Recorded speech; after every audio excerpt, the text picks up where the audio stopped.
The history tales, जहां हर पल एक कहानी है। नमस्कार साथियों, मैं हूं मनीष कुमार शर्मा और स्वागत है आपके अपने YouTube channel the history tales पर। आज हम प्राचीन भारत के एक ऐसे दौर में झांकेंगे जब छोटे छोटे राज्य आपस में शक्ति प्रदर्शन कर रहे थे। तो आज के एपिसोड में आइए हम जानते हैं इन 16 महाजनपदों का उदय और इनकी राजधानी के बारे में। लगभग 6ठी शताब्दी ईसा पूर्व में इन 16 महाजनपदों का उदय हुआ। बौद्ध ग्रंथ अगुंतर निकाय और जैन ग्रंथ भगवती सूत्र में इन 16 महाजनपदों के उल्लेख के बारे में पता चलता है। हालांकि सभी नाम एक दूसरे ग्रंथ में नहीं मिलते थे, लेकिन 6 महाजनपद अंग, मगध, वत्स, वज्जी, काशी और कोसल यह समान रूप से दोनों ही ग्रंथों में पाए गए हैं। तो आइए सबसे पहले हम इन महाजनपद के नाम एवं इसकी राजधानी के बारे में जानते हैं।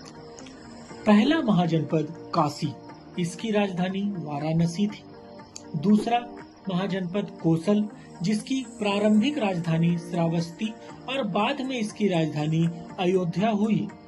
तीसरा महाजनपद अंग, जिसकी राजधानी चंपा थी। चौथा महाजनपद वज्जी, जिसकी राजधानी विदेह या मिथिला थी।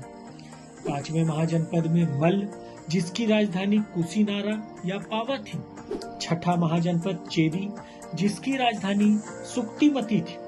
सातवां महाजनपद वत्स, इसकी राजधानी कौसंबी थी। आठवां महाजनपद कुरु, इसकी राजधानी इंद्रप्रस्थ थी। नौवां महाजनपद पांचाल, पांचाल 2 भागों में बांटा हुआ था। उत्तरी पांचाल, इसकी राजधानी अहिछत्र थी और दक्षिणी पांचाल, जिसकी राजधानी काम्पिल्य थी। 10वां महाजनपद मत्स्य, जिसकी राजधानी विराटनगर थी। 11वां महाजनपद सूरसेन, इसकी राजधानी मथुरा थी। 12वां महाजनपद अस्मक, इसकी राजधानी पोतन या पोटिल थी। 13वें महाजनपद के रूप में हम गांधार को जानते हैं, जिसकी राजधानी तक्षशिला थी। 14वां महाजनपद कंबोज, इसकी राजधानी राजपुर या हाटक थी। 15वां महाजनपद अवंती, यह भी 2 भागों में बटा हुआ था। उत्तरी अवंती, जिसकी राजधानी उज्जैनी, एवं दक्षिणी अवंती, जिसकी राजधानी महिष्मती थी।